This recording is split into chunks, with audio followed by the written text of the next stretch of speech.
Chairman Tehreek Insaf के खिलाफ घेरा तेजी से तंग हो रहा है। मुख्तलिफ केसेस भी तेजी से मैच्योर हो रहे हैं और बज़ाहिर उनके खिलाफ कोई बड़ा इंतजामी एक्शन यानी गिरफ्तारी जिस खतरे का वो खुद भी इजहार कर रहे हैं और अदालती फैसला आइंदा हफ्तों में आ सकता है। चेयरमैन तहरीक इंसाफ ने अपने जाती सियासी मफादात के लिए जो खेल खेले वो बहुत खतरनाक थे, चाहे वो साइफर का ड्रामा हो, IMF की डील को नाकाम बनवाने की साजिश हो, फौज के खिलाफ बदतरीन मुहिम चलाना हो या 9 मई का वाकया हो।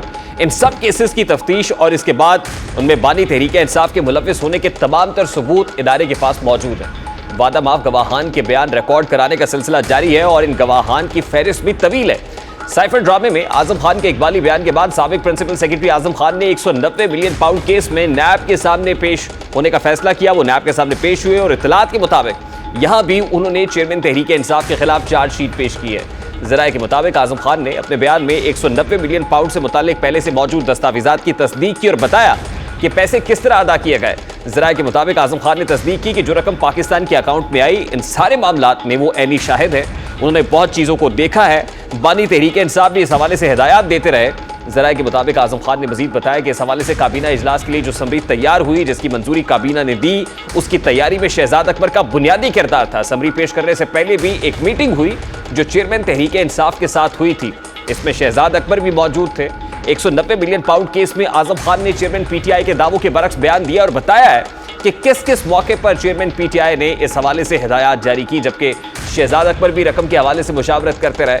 इस हवाले से काबीना में समरी पेश करने का फैसला चेयरमैन तहरीक इंसाफ की मंजूरी से हुआ। दूसरी जानिब 9 मई के वाकयात और कोर कमांडर हाउस लाहौर में बनाई गई GIT ने अपनी रिपोर्ट तैयार कर ली है, जिसमें चेयरमैन तहरीक इंसाफ को कसूरवार ठहराया गया है। पुलिस तफ्तीश में कहा गया है कि नामजद मुल्जिमान की जिना हाउस वाक़े की मनसूबाबंदी और अमल दरामद साबित हो गया। जिना हाउस हमला और 9 मई के दीगर वाकयात बाकायदा मनसूबाबंदी के तहत किए गए। दौरान तफ्तीश डिजिटल शवाहिद, mobile videos, close circuit footages, mobile राब्ते साबित हुए हैं। रिपोर्ट के मुताबिक चेयरमैन PTI का GIT के सामने दिया गया बयान शवाहिद से मुतजाद साबित हुआ। GIT के सामने पेश होने वाले दीगर रहनुमाओं के बयानात भी हकाइक के बरक्स साबित हुए। PTI रहनुमाओं के बुलवाइयों से राब्ते भी मोबाइल रिकॉर्ड का हिस्सा है। इस GIT के स्पेशल प्रोसिक्यूटर फरहाद अली शाह का कहना है कि चेयरमैन PTI की हद तक तफ्तीश मुकम्मल कर ली गई है। जिना हाउस मुकदमे की तफ्तीश में चेयरमैन PTI कसूरवार करार पा गए हैं। चेयरमैन PTI के जुर्म में चार्ज किया जा रहा है। कादिर ट्रस्ट, साना 9 मई, तोशाखाना केस, सीक्रेट एक्ट की खिलाफ वर्जी समेत ऐसे दर्जनों केसेस हैं जिनमें चेयरमैन PTI की गिरफ्तारी, नाअहली और सजा नविश्ता दीवार है। जिस तेजी से ये केसेस हतमी अंजाम तक पहुंचते दिखाई दे रहे हैं, उनसे मालूम होता है कि जल्द ही बानी तहरीक इंसाफ जेल में होंगे और उनकी सियासत करने पर पाबंदी होगी। ये वही ख्वाहिश है जिसे मुस्लिम लीग नून लेवल प्लेइंग फील्ड और तराजू के दोनों पलड़े बराबर करने के तौर पर देखती है। और मुस्लिम लीग नून की हद तक ये सब खुशाइंद है, लेकिन उनकी सबसे बड़ी इत्तेहादी जमात peoples party chairman Tehreek Insaf को सियासत से आउट करने के हक में दिखाई नहीं देती। दूसरी जानिब मुस्लिम लीग नून समझती है कि चेयरमैन तहरीक इंसाफ का रवैया गैर सियासी और मुतकब्बराना है, इसलिए उनके साथ नरमी बरतने का कोई फ़ायदा नहीं है। वो परवेज़ खटक के हवाले से भी तौसीक कर रहे हैं कि उन्होंने जो दावे किए वो बिल्कुल दुरुस्त है। हुकूमत ने चेयरमैन PTI को कई बार इलेक्शन की ऑफर्स की, उनकी कुछ शराइत भी तस्लीम की, लेकिन वो हटदर्मी से बाज नहीं आए। अब एक तरफ मुस्लिम लीग नून है, वो चेयरमैन PTI को इंतखाबी मैदान से ही निकाल बाहर करना चाहती है। दूसरी तरफ पीपल्स पार्टी है जो इस राय से जो इत्तफाक करती हुई दिखाई नहीं देती है। बात करेंगे इस वक्त रहनुमा पीपल्स पार्टी नैयर हुसैन बुखारी साहब, जो सेक्रेटरी जनरल भी हैं पाकिस्तान पीपल्स पार्टी के हमारे साथ मौजूद है। अस्सलाम वालेकुम बुखारी साहब, बहुत बहुत शुक्रिया आपके वक्त के लिए। नैयर हुसैन बुखारी साहब, सबसे पहले तो बड़ा सादा सा सवाल है, जाते दिनों में हुकूमत चेयरमैन PTI के खिलाफ खासी एक्टिव हो गई है। साइफर जैसे मामले को एक बार फिर जिंदा कर दिया है, फिर अलकादर ट्रस्ट केस है, तोशाखाना केस में भी खासी तेजी आती हुई दिखाई दे रही है। GIT जो 9 मई के हवाले से बनाई गई थी, उसने भी चेयरमैन PTI को कसूरवार करार दे दिया है। क्या हुकूमत चेयरमैन PTI को गिरफ्तार करने का इरादा रखती है कि जाने से पहले एक बार गिरफ्तार कर लें? केसेस का आपने रेफरेंस दिया, ये ऑलरेडी एग्जिस्ट करते हैं और वो अदालतों के स्टे ऑर्डर्स के पीछे और कभी इंटरम बेल्स के पीछे छुपते हैं। लेकिन अगर उनके ख़िलाफ़ केसेस हैं तो अल्टीमेट किसी कंक्लूजन पे तो पहुंचना है और अल्टीमेट फेट भी तो उनको सामने नज़र आ रही है, क्या फेट हो सकती है। और ये साइफर वाला जो इशू है, ये तो अभी जो लेटेस्ट एक स्टेटमेंट आई है उनके प्रिंसिपल सेक्रेटरी की, तो उससे तो फिर बड़ी वाज़ेह हो गया कि जो स्टेट सीक्रेट थी उसको अफशा किया गया और उसको अपने पॉलिटिकल बेनिफिट्स के लिए इस्तेमाल किया गया, एडवांटेज के लिए इस्तेमाल किया गया, जबकि उसकी हकीकत कुछ और थी।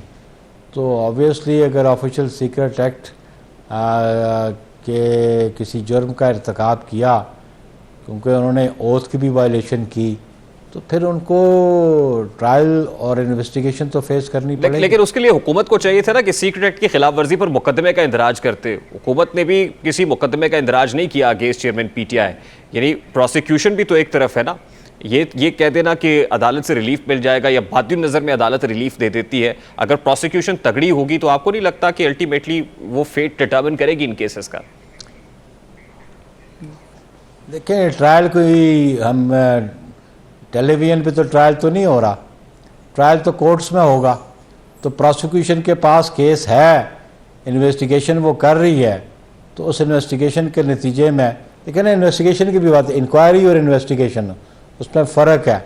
और फिर जब इनको एफआईए ने अब तलब कर लिया है तो इनका मौक़िफ़ सुना जाएगा, और इनके मौक़िफ़ की मौजूदगी में उसको मद्देनज़र रख के तो इन्वेस्टिगेटिंग एजेंसी जो अपना फैसला करेगी। लेकिन बुखारी साहब, एक तासुर है ना कि चेयरमैन पीटीआई और पीटीआई को बैलेट पेपर से आउट रखने के लिए या पॉलिटिकल प्रोसेस से निकाल बाहर करने के लिए ये सारी चीज़ें बड़ी तेज़ी से हो रही हैं। अब क्या आप इसको सपोर्ट करता है? लेट्स नॉट स्पेकुलेट, जो रियलिटीज़ है ना उनको सामने रखा जाए। ये तासरात और ये जो ना अज्यूम कर लेना, स्पेकुलेट कर लेना, let's not go in that. 1+1 वाली बात है। इन्वेस्टिगेशन में उन्होंने समझा कि ये प्रामा फेशियाई उन्होंने जुर्म का इर्तिकाब किया, तो चलान सबमिट हो जाएगा कोर्ट में, तो कोर्ट में प्रोसिक्यूशन अपनी एविडेंस ले आएगी।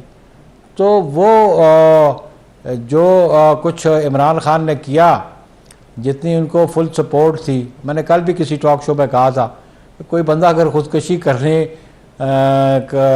कर ले या उसका इर्तिकाब करे तो फिर उसको तो कोई नहीं बचा सकता। तो लेट देम कंक्लूड। लेकिन आप ही ने तो कहा ना बुखारी साहब, आपने तो कहा कि उन्हें अदालतों से रिलीफ मिल जाता है, और यही आपके इत्तेहादी भी कहते हैं कि अदालतों से रिलीफ मिल जाता है, और इस वक्त जो है वो चीफ जस्टिस उनको सपोर्ट कर रहे हैं। मैंने ये नहीं कहा चीफ जस्टिस उनको सपोर्ट कर रहे हैं, आपके इत्तेहादी कह रहे हैं ना, मेरी किसी स्टेटमेंट है ये कहती है।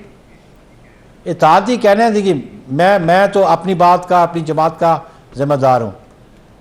उनको रिलीफ, देखिए जहाँ कोर्ट समझती है उनको रिलीफ मिलती है, लेकिन ये भी देख लें कि ये वो केसेस जो उनके फॉरेन फंडिंग का था, तो वो उससे वो अगर उनके दिल में कुछ सच था तो वो फेस करते और उसको कंक्लूड होने देते। वो कभी टेक्निकलिटीज़ में घुसे रहे। अभी भी उनको बहुत सारी रिलीफ मिली है कोर्ट से, उनकी एब्सेंस में भी उनको बेलें मिलती रही हैं, तो वो बेनिफिशरी तो रहे इन वन वे और other way.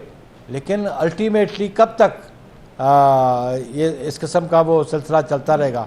One day he has to face trial, और जब ट्रायल फेस करेंगे तो फिर उसका जो फेट होगी वो भी सामने आ जाएगी। अच्छा बुखारी साहब, मैं सर ये जानना चाह रहा हूँ कि पीपल्स पार्टी की प्रिंसिपल पोजीशन क्या है? देखिए 2018 के इंतखाबात से पहले मियां नवाज शरीफ को डिस्क्वालीफाई किया गया, इस पॉलिटिकल प्रोसेस से उठा बाहर किया गया। वो इलेक्शंस में नहीं थे उस वक्त, वो बिहाइंड द बार से अपनी बेटी के हमरा। क्या अब भी अगर ऐसा होता है तो क्या पीपी इसको सपोर्ट करेगी?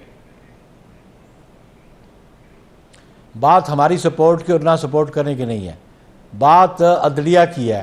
कन्विक्शन पीपल्स पार्टी ने तो नहीं करनी, या पीपल्स पार्टी तो ट्रायल नहीं कर रही। जो वर्डिक्ट भी कोर्ट की आएगी हम उसको एक्सेप्ट करेंगे।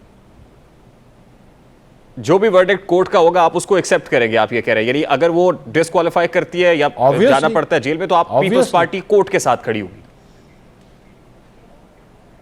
देखिए जी, हम तो कोर्ट की वर्डिक्ट को एक्सेप्ट, कोर्ट के साथ खड़े हैं कि नहीं खड़े हैं। Try to formulate your question कि जी हम तो जुडिशरी की इंडिपेंडेंस पे भी बिलीव करते हैं, और पीपल्स पार्टी ने तो अपने खिलाफ भी कोर्ट्स के फैसले आए तो वो भी तो हमने फेस किए। नहीं, तो इमरान खान फेस उस कोर्ट ने जिसने मियां नवाज शरीफ को डिस्क्वालीफाई किया था उसको भी आप सपोर्ट करते? वो भी कोर्ट से आया था वर्डिक्ट। हम तो सपोर्ट नहीं करते, हम उसको, और अभी भी जब डिसीजन आएगा तो फिर वील ऑब्जर्व कि decision is based on the facts, is based on the evidence और नॉट। वो तो उस वक्त हम फैसला करेंगे। ठीक है।